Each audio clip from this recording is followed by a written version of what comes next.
Good morning everyone, आप सबका स्वागत है आपके अपने यूट्यूब चैनल ग्लोबल सागर में। रिसेंटली जो सबसे बड़ी खबर आ रही है वो ये है कि प्रेसिडेंट ट्रंप ने क्लियर कट वार्निंग दी है रशिया को युद्ध रोकने के लिए। जैसा कि आप सब जानते हैं कि कल 15 अगस्त है और 15 अगस्त को होने वाली है अलास्का टॉक्स। अलास्का टॉक्स क्या है? अलास्का टॉक्स में प्रेसिडेंट ट्रंप और प्रेसिडेंट व्लादिमीर पुतिन मिलेंगे और फैसला करेंगे, कंक्लूजन निकालेंगे कि क्या रशिया यूक्रेन वॉर को रोक देना चाहिए। इसके अंदर अटकलें लगाई जा रही हैं कि कुछ नेगोशिएशंस होंगे, ज़मीन की कुछ शायद अदला बदली हो सकती है और सब चाहते हैं कि रशिया यूक्रेन वॉर रुक जाए। लेकिन जो यूक्रेन और यूरोपियन कंट्रीज़ हैं उनका एक कंसर्न भी है। उनका ये कहना है कि कोई भी ज़मीन यूक्रेन की बिना यूक्रेन की इजाज़त के रशिया को ना दी जाए। अब कल ही जर्मनी ने एक high level virtual call arrange की थी, वीडियो कॉल जिसे कहते हैं। उसके अंदर यूरोप के सभी बड़े लीडर्स, ज़ेलेंस्की जो कि यूक्रेन के प्रेसिडेंट हैं, और ट्रंप शामिल थे। आइए इसको और अच्छे से जानते हैं। US president Donald Trump issued a stark warning to Russian president Vladimir Putin, threatening severe consequences if Moscow obstructs peace in Ukraine. उन्होंने कहा है कि डोनाल्ड ट्रंप ने एक कड़ी चेतावनी दी है प्रेसिडेंट व्लादिमीर पुतिन को कि अगर अलास्का टॉक सक्सेसफुल नहीं रहती, अगर यूक्रेन में अमन नहीं आता, तो रशिया को बहुत ही बड़ा इसका अंजाम चुकाना पड़ेगा। लाइकली वो इनके ऊपर इकोनॉमिक सैंक्शंस ही लगाने वाले हैं, उनके ट्रेड के ऊपर और उनके ऑयल के ऊपर सैंक्शंस लगाएंगे ताकि उनकी इकोनॉमी वीक हो जाए। आगे बढ़ते हैं। साथ ही इसी इसके बाद जो होने वाली प्रेस कॉन्फ्रेंस के अंदर प्रेसिडेंट ट्रंप ने ये भी कहा था कि जो यूक्रेन कॉन्फ्लिक्ट एक्चुअल में हुई है वो बाइडेन एडमिनिस्ट्रेशन की वजह से हुई है। This war would have never happened if I were the president. और वो कह रहे हैं कि अगर मैं होता प्रेसिडेंट तो ये युद्ध कभी ना होता। अगर हम इस बाइडेन एडमिनिस्ट्रेशन वाले पॉइंट को एनालाइज करें तो ये काफ़ी हद तक सही है। मैं आपको समझाता हूँ क्यों। नाटो, जैसा कि आप सब जानते होंगे, North Atlantic Treaty Organization. North Atlantic Treaty Organization एक कलेक्टिव डिफेंस मैकेनिज्म है जिसके अंदर इसके मेंबर कंट्रीज मोटे तौर पर कनाडा, यूएसए और सारी वेस्टर्न यूरोपियन कंट्रीज़ हैं। ओके, एंड इनका कहना है कि अगर कोई बाहर का देश इनके किसी भी एक देश पर भी हमला करता है तो सभी देश उस बाहर वाले देश पर हमला कर देंगे। नाटो एक्चुअली बना था कोल्ड वॉर एरा के टाइम में, जब यूएसएसआर साम्राज्य हुआ करता था रशिया का। यूएसएसआर यूरोप के अंदर और एक्सपेंड करना चाहता था, तो इसको रोकने के लिए नाटो का गठन किया गया था। और यूएसएसआर का भी बिल्कुल नाटो जैसा ही एक बॉडी थी, उसका नाम था वॉर्सो पैक्ट। वॉर्सो जैसे कि आप जानते होंगे पोलैंड की राजधानी है, वॉर्सो पैक्ट उसका नाम था। लेकिन जब 1991 के अंदर यूएसएसआर साम्राज्य पूरा डिसइंटीग्रेट हो गया तो उसके साथ साथ वॉर्सो पैक्ट भी डिसइंटीग्रेट हो गया और यूएसएसआर से किसी भी देश को फिर कोई खतरा नहीं रहा। तो उस लिहाज से नाटो को भी उस समय ख़त्म हो जाना चाहिए था, लेकिन ऐसा नहीं हुआ।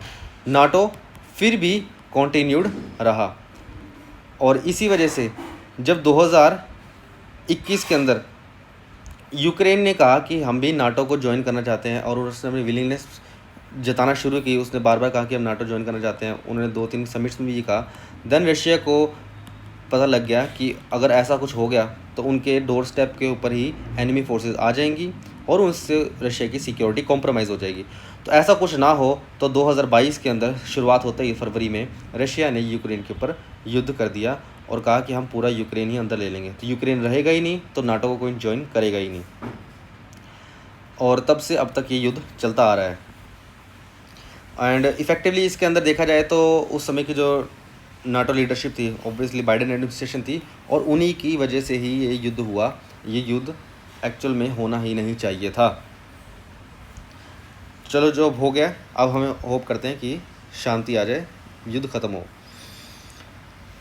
और जानते हैं इसके बारे में। Warning comes after high level virtual call between Trump Zelensky European leaders hosted by Germany to outline non negotiable positions at Alaska talks. उन्होंने ये कहा है कि जो यूरोपियन लीडर ज़ेलेंस्की जो कि प्रेसिडेंट ऑफ यूक्रेन है, ये ट्रम्प के साथ मिलके नॉन नेगोशिएबल बातों को सामने रखा है, अपना स्टांस क्लियर किया है कि क्या उस समझौते में नहीं मानना चाहिए, और अगर कुछ भी चीज़ मानी जाए तो वो यूक्रेन की मर्जी से ही मानी जाए।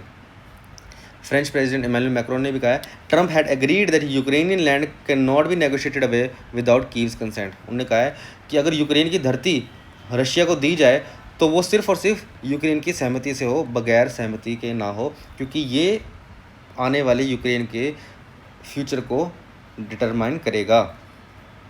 साथ ही जर्मन चांसलर ने कहा है if there is no movement on Russian side in Alaska then US and European should increase the pressure. अगर अलास्का टॉक्स में कोई बात नहीं बनती है, रशिया नहीं मानता है, देन फिर यूएसए एंड यूरोपियंस उनके ऊपर सैंक्शंस वगैरह लगाएंगे और ज़्यादा उनके ऊपर प्रेशर क्रिएट करेंगे। लेट्स होप कि सब कुछ ठीक हो, अलास्का टॉक सक्सेसफुल रहें, ये युद्ध ख़त्म हो और अमन और शांति आए। अगर मैं आपको इस समय मैप दिखाऊं रशिया यूक्रेन का, तो ये है रशिया यूक्रेन का बॉर्डर मैप। ये आप सब देख सकते हैं, ये जो रेड लाइन में बना रहा हूँ ये है रशिया और यूक्रेन का बॉर्डर। इस तरफ यूक्रेन है और इस तरफ है रशिया। और ये जो रेड पोर्शन आप देख रहे हैं ये सारा ही इस समय रशिया ऑक्यूपाई कर चुका है। तो आप देख सकते हैं काफ़ी ज़्यादा जो यूक्रेन है वो रशिया के कब्ज़े के अंदर है। इसमें सबसे इम्पॉर्टेंट जगह है, एक तो है जापोरिजिया के अंदर एक बहुत बड़ा न्यूक्लियर प्लांट है। इसमें पहले भी कंसर्न आए थे कहीं इसके न्यूक्लियर रेडिएशन लीक ना हो जाए वॉर की वजह से। दूसरा डोनेस्क बहुत ही इंपॉर्टेंट एक पोर्ट सिटी है जो कि अपनी इकोनॉमिक एक्टिविटीज़ के लिए काफ़ी ज़्यादा फेमस है। तो लेट्स होप कि कल सब कुछ ठीक रहे। आगे बढ़ते हैं।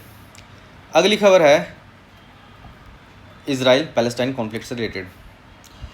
जैसे कि मैंने आपको अपनी पिछली कुछ वीडियोस में बताया था कि अगले कुछ दिनों के अंदर जो इजराइल है वो फुल ऑन मिलिट्री ऑपरेशन करेगा और गाज़ा सिटी को पूरा ऑक्यूपाई कर लेगा। अब गाज़ा सिटी पूरी इजराइल के अंडर आने वाली है।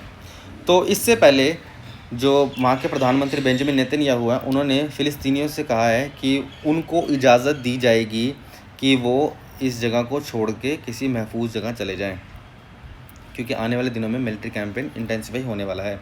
आइए से जानते हैं। Israel's Prime Minister Benjamin Netanyahu on Tuesday revived calls to allow Palestinians to leave the Gaza Strip. उन्होंने कहा है कि बेंजामिन नेतन्याहू ने फिर से कहा है कि हम अलाउ करेंगे फ़िलिस्तीनियों को गाज़ा पट्टी छोड़ने के लिए as military prepares for border offensive in the territory. जब मिलिट्री तैयार कर रही है एक बड़े मिलिट्री ऑपरेशन के लिए, जो फ़िलिस्तीनियों को इस जगह से बाहर भेजने की जो बात है वो पहले भी कई बार की जा चुकी है। पहले भी डोनाल्ड ट्रंप कह चुके हैं कि जो यहाँ गाज़ा के जो लोग हैं उनको किसी और देश में रीसेटल कर दिया जाए, लेकिन जो बेंजामिन नेतन्याहू उन्होंने इसके अंदर कुछ मॉडिफिकेशन की है। उन्होंने कहा है कि हम किसी के साथ ज़ोर ज़बरदस्ती नहीं करेंगे, we are not pushing them out but allowing them to leave. ये सारा प्रोसेस वॉलंटरी होगा, उनकी इच्छा से होगा, अगर वो जाना चाहें तो वो जा सकते हैं।